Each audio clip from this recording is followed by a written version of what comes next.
नमस्कार, मैं हूं वीरेश सिंह। आईटीआई के टॉक शो में आपका स्वागत करता हूं। आज जो है तो बहुत सारे छात्रों ने मेरे को बोला कि सर कुछ लेफ्ट ओवर के बारे में बोलिए। तो मैं आपको बता दूं कि दिल्ली हाई कोर्ट का आदेश था। दिल्ली हाई कोर्ट ने कहा भी कि फीस नहीं चुका पाने छात्रों को सेशन के बीच में एग्जाम देने से नहीं रोक सकते हैं। दिल्ली हाई कोर्ट ने कहा कि शिक्षा एक महत्वपूर्ण अधिकार है और फीस की भुगतान न कर पाने की वजह से किसी भी छात्र को कक्षा में भाग लेने अथवा परीक्षा देने से रोकना गलत है। दिल्ली हाई कोर्ट ने गुरुवार को ये कहा था कि शिक्षा एक महत्वपूर्ण अधिकार है और फीस भुगतान न कर पाने की वजह से किसी छात्र को कक्षा में पढ़ाना या परीक्षा ना देना और उसको रोकना गलत है। कोर्ट ने यह टिप्पणी की थी कि दिल्ली के एक प्राइवेट स्कूल के याचिका पर उन्होंने ये सुनवाई किया था कि अगर लड़का जो है तो फीस किसी कारण से नहीं जमा कर सकता है तो उसको जो है तो एग्जाम से नहीं रोक सकते हैं। आर्टिकल 21 का उल्लंघन के बारे में कहा है। अदालत ने कहा कि शिक्षा वह नींव है जो एक बच्चे के भविष्य को आकार देती है और सामान्य रूप से समाज के भविष्य को आकार देती है। इसलिए एक छात्र को परीक्षा में विशेष रूप से बोर्ड परीक्षा में देने की अनुमति देना है। भारत के संविधान अनुच्छेद 21 के तहत गारंटीकृत जीवन में अधिकार के समान बच्चों का अधिकार का उल्लंघन होगा। कोर्ट ने कहा कि सुप्रीम कोर्ट ने संविधान अनुच्छेद 21 के तहत अधिकारों का विस्तार किया है और यह निश्चित रूप से महत्वपूर्ण अधिकारों में एक है जिसे जीवन के अधिकार के तहत में शामिल किया जाएगा। स्कूल ने अदालत को बताया कि बहुत सारे उस लड़कों की फीस बाकी हुई थी, इसलिए उन्होंने ऐसा किया। इस पर कोर्ट ने कहा आप सब कुछ कर सकते हो लेकिन किसी भी लड़के को एग्जाम से वंचित नहीं कर सकते हो।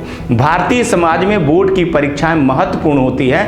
अदालत ने कहा कि भारतीय समाज में बोर्ड की परीक्षाएं महत्वपूर्ण होती हैं और याचिका पर शैक्षणिक वर्ष को बर्बाद नहीं होने दिया जा सकता है। अदालत ने कहा कि भारतीय समाज में संदर्भ में कक्षा 10वीं और 12वीं और बोर्ड की जो भी परीक्षाएं हैं बेहद महत्वपूर्ण होती है जिनका निर्णय प्रभाव डालता है और असर भी डालता है। एक छात्र के भविष्य पर असर पड़ता है। एक छात्र के भविष्य पर असर पड़ता है। कोर्ट ने कहा याचिकाकर्ता को कि स्कूल में प्रवेश लेने पर आपकी जो कंडीशन थी वो तो चलिए ठीक है, लेकिन कम से कम स्कूल वाले को किसी भी बच्चे को परीक्षा में बैठने से नहीं रोका जा सकता। तो देखिए ये जो है तो दिल्ली कोर्ट का था और एक गार्जियन ने मेरे को भेजा था। कई लोगों ने मिलकर के इसको हमको भेजा कि सर इसके बारे में बताइए। देखिए ये निश्चित बात है, ये जनवरी का है, मेरे को याद है जनवरी 2023 का कोर्ट का फैसला आया था और ये मैंने बताया था सब बच्चों को कि आईटीआई भी एक अपने आप में छोटा मोटा बोर्ड ही है, तो अब उसको रोजगार निर्माण बोर्ड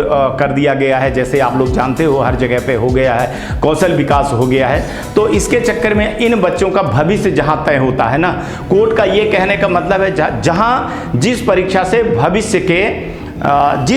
से छात्र के भविष्य पे असर पड़ता है वहाँ जो है ना परीक्षा रोकना गलत है अगर वो परीक्षा फीस या फीस किसी कारण से नहीं दिया है। लेकिन हालांकि आप लोगों ने इतना ही सुना है, मैं ये गार्जियंस को और स्टूडेंट को बोल रहा हूँ, उसके पीछे कोर्ट ने ये भी कहा है कि आखिर फीस से जो है तो स्कूल चलती है, स्टाफ चलता है, बिजली का बिल चलता है, तो ये भी आपको देखना चाहिए। लेकिन हाँ, नैतिकता ये कहती है कि कम से कम, और ये रूल भी कहता है, सुप्रीम कोर्ट के गाइडलाइन भी कहते हैं और अपने यहाँ के जो संविधान है वो भी कहते हैं कि अगर किसी कारण से लड़के ने अपनी फीस नहीं जमा किया है तो आईटीआई वालों को ऐसे नहीं रोकना चाहिए, एग्जाम में बैठाना चाहिए। अब बहुत सारे लड़के लगभग अभी जो डेटा निकल करके आता है तो लगता है कि 2 लाख से ऊपर लड़के जो है तो आईटीआई का एग्जाम नहीं दे पाए हैं। अब इस पे जो है ना तो मैंने अपना पक्ष जो है तो डीजीटी को रखा है, पीएमओ को भी रखा है, शिकायत भी किया है। लेकिन सवाल क्या है कि मैंने इसमें दोषी जो है तो सबसे ज़्यादा किसको ठहराया है, डीजीटी के एक फैसले को, जिसको स्टूडेंट आप लोग जानते हो कि आपके प्रोफाइल में हॉल टिकट और मार्कशीट जब से आने लगी है तब से आपके साथ में ऐसे भेदभाव या इस तरह की चीज़ें प्राइवेट आईटीआई करने लगे हैं। नहीं तो इसके पहले मैंने बहुत कम सुना है, करीबन 5 से 10% होगा कि आईटीआई वाला जो है तो आपको फीस के कारण जो नहीं जमा है तो आपको परीक्षा में नहीं बैठाया। कुछ और कारण हो सकते हैं लेकिन कम से कम इसके कारण नहीं होता था। लेकिन डीजीटी का एक तुगलकी फरमान जो है ना, स्टूडेंट के प्रोफाइल पे जो है तो मार्कशीट देना और हॉल टिकट देना, इसको आईटीआई वालों ने अपना वो बना लिया। इसको आईटीआई वालों ने सोचा कि जब आप पात चलोगे तो मैं डाल चलूंगा, जब तुम डाल चलोगे तो मैं पात चलूंगा। तो उन्होंने भी एक कुंजी, कहना चाहिए कि एक चाबी, उन्होंने ताले की चाबी जो है तो उन्होंने भी ढूंढ लिया, जो गलत है, ये हमारे सभ्य समाज के लिए अच्छा नहीं है। लेकिन इसने करवाया कौन? असली देखिए मेरा काम क्या है, अवेयरनेस करना। असली मुद्दे पर अगर हम आज आ जाएं कि ये करवाया कौन, क्या ये ITI वालों ने किया, क्या ये एसोसिएशन ने किया, क्या ये स्टूडेंट ने किया, क्या ये गार्जियन ने किया, तो मैं इनको किसी को भी दोषी नहीं मानता हूं। एक मिनट के लिए मैं बोलूं तो इनको किसी को भी मैं दोषी नहीं मानता हूं।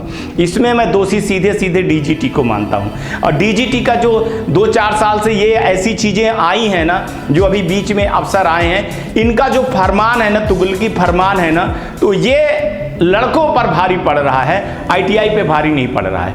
अब ये 2-2.5 लाख बच्चे जो ऐसे आंकड़े आ रहे हैं कि 2-2.5 लाख से ऊपर हैं, लगभग ये कहीं 3 लाख के लगभग लड़के ना हो, भगवान करे कि इतना ना हो, लेकिन एक सूत्र को अनुसार पता चल रहा है, धीरे धीरे पता चलता चला जाएगा। जैसे ही अब ये रिजल्ट जैसे 19 अगस्त को आने वाला है, ये मान के चलिए कि 15 अगस्त के बाद कभी भी आ जाएगा, 19 अगस्त से लेकर के बीच में कभी भी आ जाएगा, जब भी आए तब आंकड़े सही पता चलेगा कि आखिर कितने लड़के जो है तो इसके कारण जो है तो परीक्षा में नहीं बैठे हैं, फीस के कारण नहीं बैठे हैं। लेकिन अगर ये, मैं बार बार कह रहा हूं कि अगर ये चीजें ना होती, आज DGT के अधिकारियों को मैं बोल रहा हूं, स्पष्ट बोल रहा हूं, सही बोल रहा हूं, मुंह पे बोल रहा हूं, डंके की चोट पे बोल रहा हूं कि अगर आप लोग इस तरह के ताले ना लगाते तो इस तरह की चाबियां ना बनती।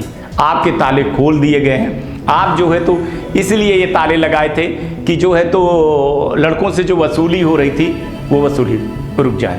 अब हालांकि DGT के अधिकारियों से बात करें तो वो सभी चीजों को मानते नहीं है। वो तो कहते हैं कि हमने स्टूडेंट के लिए, हित के लिए किया।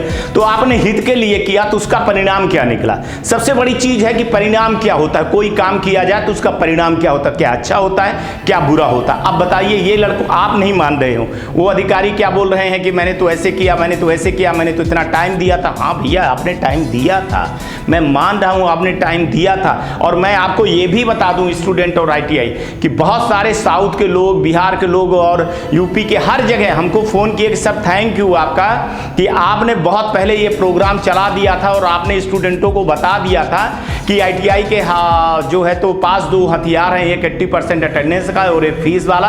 अगर आप नहीं जमा करोगे तो नहीं बैठोगे। तो इस बार जो कलेक्शन हुआ सर, वो अद्भुत कलेक्शन हुआ है, उसके लिए थैंक यू। हालांकि हमको कुछ उन लोगों ने दान नहीं दिया है, जबकि दान देना चाहिए थोड़ा बहुत, लेकिन दान नहीं दिया अगर ये काम हो गया। लेकिन वहीं उल्टा जो है तो कई ITI वाले कह रहे हैं कि सर इस तरह का कार्यक्रम आप चलाते हो तो मैं अगर फ्री में लड़कों को बैठा दूंगा तो आप जो है तो फिर हमारी वसूली करवाइए आप। अब ये भी बात आने लगी है, ठीक है। कई ITI वाले बोले कि हमारे स्टाफ की गलती के कारण ऐसी चीजें हो गई हैं। तो भैया स्टाफ की गलती के कारण हुई है, इतने दिन तक आप क्या करते थे, क्या बैठे थे? और एक चीज मैं बता दूं कि इसमें गलती, अब मैं DGT को दोष दे रहा हूं एक पॉइंट पे, पर बहुत सारी गलतियां जो है तो ITI के है और स्टूडेंट के। आप बताइए, आप अगर पढ़ने आते हो, फीस नहीं दोगे तो ITI वाला कैसे चलाएगा और कैसे चलेगा? चलिए, बहुत कुछ ऐसी चीजें हैं लेकिन उसको सुधारा जा सकता है और ये हमारे सभ्य समाज के लिए बिल्कुल भी अच्छा नहीं है। और मैं बता दूं, मैं बहुत ज़्यादा दुखी होता हूं कि जो इस तरह से चाल चलन चल गया है ना कि चलिए आप फीस नहीं दोगे तो हम परीक्षा में नहीं बैठने देंगे। तो ये जो बदले वाली चीज़ें चलने लगी हैं ना, ये हमारे समाज के लिए, हमारे देश के लिए बिल्कुल भी अच्छी नहीं है। कोर्ट और संविधान कुछ भी कहें, एक रूल होता है, कुछ भी कहें, लेकिन आखिर ITI चलाना होता है, ITI के खर्चे भी होते हैं और DGT के रोज मनमानियां ऐसी चलती रहती हैं। तो मैं सिर्फ इतना ही कहने वाला हूं कि अगर इस प्रोग्राम को मेरे पहले कई लड़के ITI वाले अगर लड़कों को दिखाए होते और बताए होते, अवेयरनेस किए होते, तो आज ये चीज़ें नहीं आता। आज मैं ये चीज़ें मान रहा हूं और कहीं ना कहीं मैं अपने को दोषी समझ रहा हूं कि मैं जब ये 2 महीने पहले से ही मैं बोलने लगा था तो इसकी मार्केटिंग हमको बहुत अच्छे से करनी चाहिए थी। अगर मैं इसकी बहुत अच्छे से मार्केटिंग करता तो लोगों को ज़्यादा जागरूक होता, लेकिन मैं जितना जागरूक कर सका उतना ही किया। बाकी मेरे हाथ में था ही नहीं, स्टूडेंट के हाथ में था और ITI वालों के हाथ में था। तो ITI वाले तो अपने को दुश्मन मानते हैं और जिसके कारण ये चीज़ें हुई। अगर ITI वाले ने, हर एक ITI वाले ने मेरा शो दिखाते होते स्टूडेंट को, तो मैं अपने शो में चिल्ला चिल्ला करके बोला है कि इस बार आप लोग परीक्षा नहीं दे पाओगे, परीक्षा नहीं दे पाओगे। कई यूट्यूबर, कई लोग, कई ITI वाले हंसी उड़ाए, कई स्टूडेंट भी हंसी उड़ाए कि ऐसा थोड़ी होता है। अब जो हंसी उड़ाए यूट्यूबर, उनके यहाँ के लड़के भी फंसे, अब कई जगह के फंसे, कई जगह ITI वाले के फंसे, सर लड़के ने तो पैसे नहीं दिया। अब मैं क्या कहूँ, जब मैं बोलता हूँ कि मैं 28 साल से बैठ करके यही कर रहा हूँ, कुछ सोच समझ करके मैं शो चलाता हूँ, सारी जानकारी ले करके मैं शो चलाता हूँ। आप लोगों के जैसे मैं यूट्यूबर नहीं हूँ, ठीक है ना। मैं ये एक डिजिटल न्यूज़ टॉक शो है जिसमें एक ऑथेंटिक है, मैं काफ़ी रिसर्च करके ये चीज़ें बताता हूँ। अब देखिए, अब इसी कोर्ट पे अब बहुत सारे लड़कों ने इस कोर्ट के फैसले को लेकर के हमको बोला कि सर इसको ITI वाले को बताओ। देखो, मैंने ITI वाले सब जानते हैं, सब कुछ जानते हैं, लेकिन क्या करें, वो भी मजबूर हैं, ठीक है ना। अब सवाल क्या है कि आप लोग बोल रहे हो, देखिए मैंने लेफ्ट ओवर वाले, जो अब लेफ्ट ओवर माने जाओगे लड़के, इसके लिए डेटा बनेगा। डेटा कब बनेगा, कितने प्रकार के डेटा हैं, देखिए मेरे हिसाब से 4 टाइप के डेटा हैं हमको जो बताया गया। एक वो बताया गया है कि जो लड़के ITI तो किए, पैसा दिए, लेकिन वो एग्ज़ाम नहीं देना चाहते, किसी कारण से ITI छूट गए, वो कितने नंबर आप लड़के हैं। दूसरे वो लड़के जिन्होंने फीस जमा की भी और ITI वाले किसी टेक्निकल रूप से उनका जो है तो नहीं चढ़ाया, फीस नहीं चढ़ाया। तीसरे लड़के वो थे जिन्होंने फीस जमा किया लेकिन कुछ फीस कम थी, उसके कारण वो प्रैक्टिकल का एग्ज़ाम तो दे पाए, लेकिन वो CBT का एग्ज़ाम नहीं दे पाए। और इसके बाद जो लड़के हैं, कई लड़के ऐसे हैं कि एग्ज़ाम जो है तो वो प्रैक्टिकल का दे पा रहे हैं, CBT का नहीं दे पा रहे हैं, और कई लड़के ऐसे हैं कि दोनों का एग्ज़ाम नहीं दे पा रहे हैं। तो ये जो चीज़ें जो चल रही है ना, ये डेटा कब निकलेगा, जब एग्ज़ाम पूरा हो जाएगा। अब देखिए, कह रहे हैं वहाँ के अधिकारी कह रहे हैं कि रुकिए, मैं 1-2 महीने में इन सब चीज़ों को इकट्ठा करूँगा। ऐसा नहीं है कि रातों रात कोई चीज़ें हो जाएंगी। देखिए, एग्ज़ाम का सारा जो डेटा है वो ख़त्म होगी, इसके बाद डेटा एनालिसिस होगा, डेटा आएगा, देखा जाएगा कि चूँकि एक डेटा तो है उनके पास CBT एग्ज़ाम का, प्रैक्टिकल का डेटा उनके पास आते आते लगता है जब वो रिजल्ट निकलेगा तब आएगा कि कितने लोग अब्सेंट हैं, कितने लोग 0-0 हैं, किस कारण से 0-0 हैं। तो वो जब सारी चीज़ें देखा जाता है तब होता। और मेरी बड़े अधिकारियों से बराबर मैं संपर्क में लगा हूँ और वो कह भी रहे हैं कि सर एग्ज़ाम होगा, लेफ्ट ओवर का होगा एग्ज़ाम, शांति बनाए रखिए, हमको डेटा देखने दे, हमारा इसमें क्या दोष है। तो सही बात है, अगर मैं कहूँ तो टेक्निकली रूप से कहूँ तो सही बात है कि DGT का क्या दोष है। फीस आपने नहीं जमा किया है तो फिर अब क्या दोष है DGT का। DGT का क्या दोष है। DGT ने माना कि चलो ठीक है, प्रोफाइल वाला मामला एक अलग है, हम उस पर कुछ करेंगे, लेकिन यहाँ पे जो है तो चीज़ें फंसती है कि आपने फीस नहीं जमा किया। अब कुछ दोषी जो हैं तो ऐसे ITI वाले हैं जिन्होंने जो है तो परीक्षा फीस तो ले ली लड़कों से, सब कुछ ले लिया, लेकिन वो फॉर्म नहीं भरे, ऑनलाइन फॉर्म नहीं भरे। और जब आपका ऑनलाइन फॉर्म ही नहीं भरा हुआ है तो आप कैसे एग्जाम दे पाओगे। अब यहाँ पे कोई, अगर सही बोलूँ तो जब आपका फॉर्म नहीं भरा है तो आपके पास फिर कोई चारा नहीं है, कोई रूल रेगुलेशन, कोर्ट कचहरी कुछ माने नहीं रखती है। कोर्ट सिर्फ एक गाइडलाइन दी हुई है कि बच्चों की भविष्य के बारे में बात किया है, उस पर वो फैसला दिया है। ये हमको जो है तो कोई राजस्थान से और उत्तर प्रदेश के हैं और एक हिमाचल प्रदेश के हैं, 3 लोग हैं। ये हमको लगता है कि आपस में जुड़े होंगे लड़के, जैसा भी हो। इन लोगों ने एक ग्रुप बना करके और कई लड़कों ने मेरे को इस चीज़ को भेजा कि सर ये दिल्ली वाले कोर्ट के बारे में बताइए, आप इसके बारे में क्यों नहीं बता रहे हैं। आप एक न्यूज़ चैनल है तो आपको इसके बारे में अवेयरनेस करना चाहिए ताकि मैं ITI को दिखाऊं। मैं इसको, अगर आप मेरा वीडियो 3-4 महीने से भी देख रहे होंगे, परीक्षा के पहले से अगर देख रहे होंगे, तो मैं चिल्ला करके गले जो है तो फाड़ करके, गला फाड़ करके चिल्ला रहा था। लोग कह रहे थे कि सर एक ही प्रकार की न्यूज़, लेकिन मैं भविष्य देख रहा था।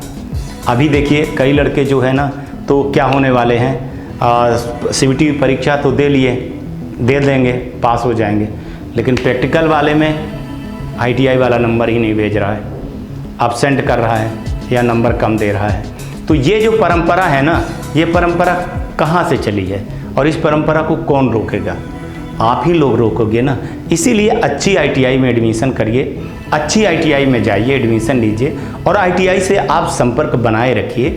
वहाँ जाइए, वहाँ एडमिशन लीजिए जहाँ पढ़ाई होती है। बाकी अब मैं लगा हुआ हूँ, बहुत जल्दी आपको मैं लेफ्ट ओवर का और बाकी सप्लीमेंट्री का जो भी है उसकी न्यूज़ आएगी। आप लोग परेशान मत होइए, मैं लगा हुआ हूँ। आज तक के लिए आज तक के लिए इतना ही। कल आऊँगा तो फिर किसी नए मुद्दे तक बात करूँगा। तब तक आप लोग अपना ध्यान रखिए, आसपास सफाई रखिए, बड़े बुजुर्गों का सम्मान करिए। ये ITI टॉक्स को देखते रहिए, शेयर करिए, सब्सक्राइब करिए, दूसरों को बताइए। भाई साहब, अवेयरनेस नहीं हो रहे हैं, इसके कारण बहुत ज़्यादा नुकसान आप लोगों का हो रहा है। आज का भी दिन शुभ हो और आने वाला कल भी आपको बहुत बेहतर हो। नमस्कार, जय हिंद, जय भारत। नमस्कार, मैं Shailendra Gupta, director AG enterprises Delhi से बात कर रहा हूं। AG टेक ब्रांड पिछले 15 वर्षों से ITI टूल्स की मैन्युफैक्चरिंग एंड सप्लाई पूरे भारतवर्ष में कर रहा है। पूरे भारतवर्ष में किसी भी स्टेट में NCVT, SCVT ITI खोलने के लिए संपर्क करें। अधिक जानकारी के लिए नीचे दिए गए नंबर पर संपर्क करें। धन्यवाद।